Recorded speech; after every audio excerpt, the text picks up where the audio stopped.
Good morning and welcome to Morning Movie News, where yesterday, via Entertainment Weekly, an article in Entertainment Weekly, Warner Brothers announced the official title for Blade Runner 2, and it's Blade Runner 2049. That sounds pretty darn cool. And impressively, it was able to trend for a good chunk of the day, and that's impressive for actually several reasons. Although we have to put an asterisk there because we're not quite sure why it trended. As we've discussed before, there are two ways something can trend on Twitter. People are genuinely interested in it, or, and it can sometimes be both, but sometimes something is pushed to trend on Twitter because so many news outlets and websites are covering it. So those mentions, those tweets from promoting the articles is what gets it to trend. It depends on how big a news day it is, but the fact that this was able to trend at all for that amount of time, sometimes something will blip for maybe an hour or so, but this was like at least half the day.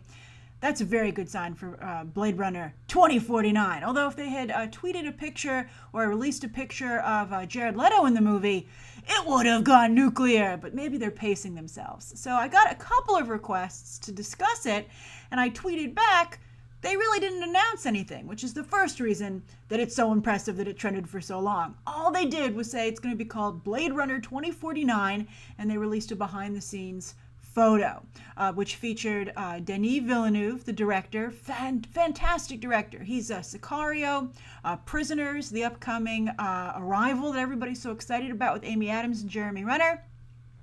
Harrison Ford and Ryan Gosling, who are co-starring. I guess they were like, don't put Jared Leto in this photo. He will destroy us. Jared Leto's like, I'm so potent. Nobody wants to put me on screen with them because I eclipse them. That's a good problem to have. And then also Ridley Scott was there, so that was nice. I think the biggest takeaways from the on-set picture were that Harrison Ford looks engaged, which is always promising, like he wants to be there. Woohoo! I'm sure he's being paid enough to be there. I also thought it was interesting that in the future, in 2049, Brooklyn hipster plaid is still a thing, right? I was like, is that kind of shirt still popular? Maybe it's come back. And they had a couple of comments with the article as well, where they were like, oh, Denis Villeneuve, what do you think of making this movie? And he was like, Ridley Scott assured me it's a dream. So that takes a lot of the pressure off, and it's like, I think the pressure's still there. But we'll see how this does. I think it's interesting because I think a lot of people have no reference point for Blade Runner. It came out in 1982. It's not like Alien, right? I mean, there's some idea that this all takes place in the same universe, which I think is pretty cool.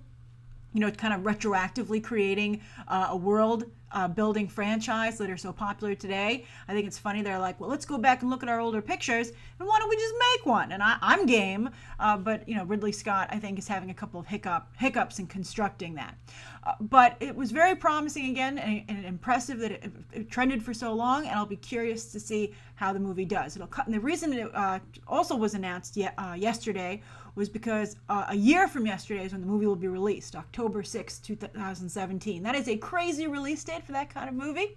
But if it has Jared Leto in it, I think, and Harrison Ford, and to some degree Ryan Gosling. Ryan Gosling, we've discussed before, always consistently pretty much opens at 11 million, so he's not going to be contributing very much to this hype. I think he's probably like Denis Villeneuve's choice. He's like, but he's so talented, and the studio's like, okay, we have Harrison Ford and Jared Leto. You can have your talented actor. Not to say that the others aren't talented, but, they really are going to do a lot more to bring in an audience and interest in the project. So it can open whatever it wants, I think, and I'm very curious to see what Denis Villeneuve, what his dream is for Blade Runner. So I'm curious, why were you excited about the Blade Runner 2049 announcement yesterday? If you're not excited, why aren't you excited about it? And do you think it will rock the box office a year from yesterday? All right, so speaking of actors returning to career-defining roles, Blade Runner being one of Harrison Ford's most famous and iconic roles, after, of course, Han Solo and Indiana Jones, is Amy Adams, who has finally agreed to do another Enchanted, which will be called Disenchanted. And the story apparently is that it's 10 years after the first movie, and Giselle finds herself questioning her happily ever after, and she accidentally triggers events that make everyone's lives turn upside down, both in the real world and in her animated kingdom of Andalasia, or whatever it is. Enchanted, of course, was very popular when it came out. I think today, in retrospect, when you look at the live-action fairy tales that Disney is producing, it seems quaint in many ways. But if they could up the budget, it could maybe be a real box office contender. And I'm sure one of the reasons they want to revisit it, and why maybe Amy Adams is open to revisiting it now, finally, is because of the success of Disney's live-action fairy tale brand. However, Adam Shankman will be directing, and I don't really think that Adam Shankman is someone who screams to me big, lavish production, right? And I don't even think, I think Adam Shankman's a very safe director. I mean, I think he's solid. I think he has actually a pretty good, he was pretty crucial in establishing Zac Efron's career early on. But, that's the kind of guy he is, a Disney Channel kind of person.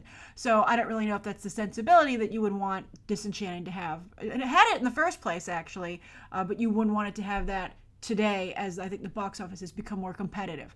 I think that when you just think about how it's going to be, it kind of seems like bringing back Bridget Jones, which was an okay movie. Some people really liked it, but it didn't really set the box office on fire either, right? And I don't know if Amy Adams, who certainly has a better career than Renee Zellweger, I don't know if it would really be worth her time to make such a film that wouldn't set the box. Like, if you're going to do it, only do it if it's going to be like a major freaking deal, right? But Amy Adams is also interesting because she's such a strong awards contender every year that you would think that maybe that's one of the reasons she wouldn't want to go back to this kind of, commercial, sugary kind of role. But maybe they made it worth her while. It's interesting. The reason they stopped, they didn't make another Enchanted movie for a while, and the reason they never really do anything with the property is because they didn't want to pay Amy Adams for the rights to her likeness to continue to promote Giselle in the theme parks with dolls, etc., because, it's modeled after Amy Adams.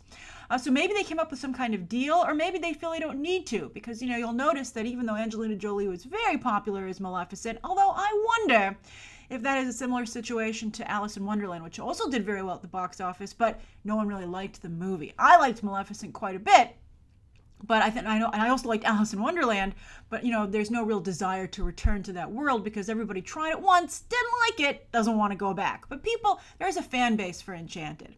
And if they can do an interesting commentary on Happily Ever After, that would be cool too. But again, I don't see Adam Shankman really doing that. Maybe you can talk Zac Efron into being in the movie. But James Marsden, of course, was the prince in the first one.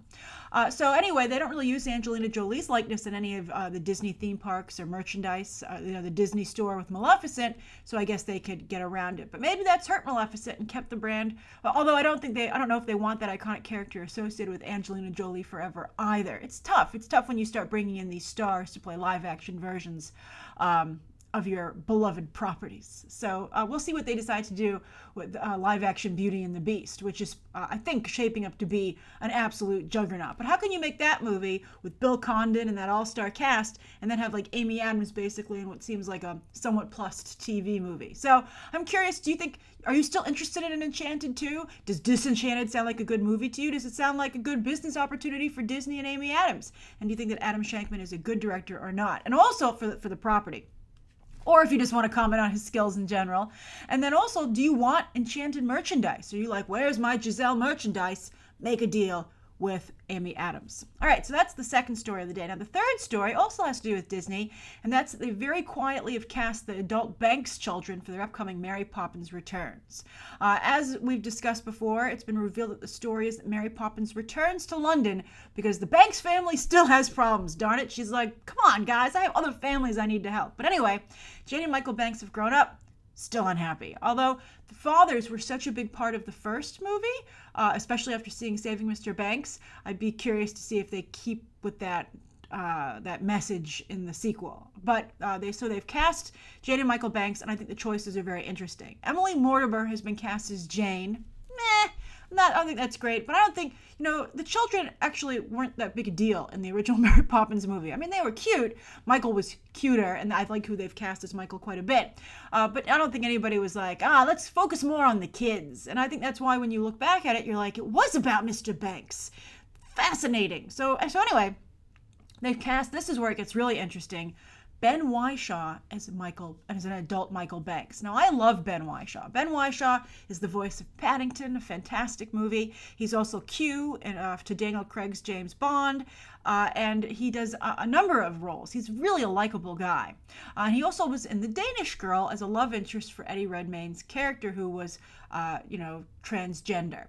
But what's interesting about Ben Whishaw is that he's an openly gay actor, and these are a whole lot of family movies that he's appearing in. He's openly gay, and he'll play gay characters in movies, for instance, The Danish Girl. So I think it's a huge deal that to put someone like that in a Mary Poppins movie, and that he would continue to get such high-profile gigs. And I would also say what's helping him is that he knocks them out of the park, and he's extremely charismatic. I think the next test for this is Luke Evans as Gaston, another, semi-openly gay actor at this point. He was very openly gay when he started, as a point of pride, and then he dialed back quite a bit, I guess maybe when he was like, maybe it is a problem. So I think that Ben Whishaw is really blazing a path here for other actors to be openly gay and to still play these, major roles and to not have that, count against them in the with casting decisions. And I think it's very exciting. And Disney should be commended for that, for the hiring of both those individuals, Ben Whishaw and Luke Evans as Gaston. I just saw the girl the girl on the train last night. My review will be going up later today. And I thought Luke Evans did a very nice job. I always think Luke Evans does a nice job. I think he's a good actor. So I'm curious what you think of this. We've come a long way from Kevin Spacey, who keeps getting arrested in the park in the middle of the night, but never comments on his personal life. Although he's getting a little more bold with who he takes to awards shows. I don't know if you saw him at the Emmys with everyone tweeting about his hot date. All right, so those are the 3 top stories of the day. I'm curious about your thoughts on that. Also, I do want to point out that Disney being very guilty of queer baiting, in particular with Star Wars, Marvel, Disney animation. So I think in some ways, at least they're making up for it with these hirings. All right, so let's get on to the viewer question. This is from Jonathan Sodacan. That's great. I didn't notice the last name there. That's hilarious. Good job, Jonathan. So Jonathan says, "Hi, Grace. I have a question.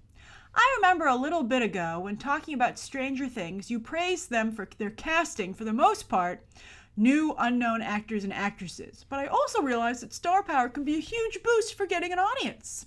I feel like Sully with Tom Hanks, The Martian with Matt Damon, got a good amount of buzz simply because of who it starred.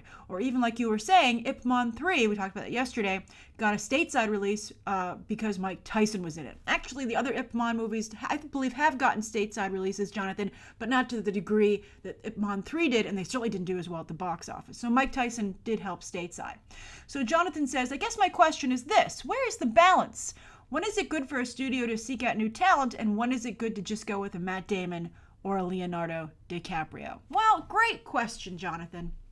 Now, obviously, sometimes it's great to have it all, right? You have your Robert Downey Jr., your Harrison Ford. That's really great. But I think the big thing here when a studio is putting a movie together or any project is that someone needs to vouch for it, right? And I would like to point out with Stranger Things that they did cast Winona Ryder, and before it debuted, it was the Winona Ryder Project at Netflix.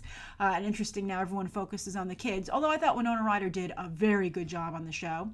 And also Netflix has kind of developed a reputation, although I will say that Stranger Things did not have a lot of buzz, but just when it debuted, it was so captivating with that opening credit, title sequence and just how good it was that it just caught on like wildfire. But it was not really highly anticipated.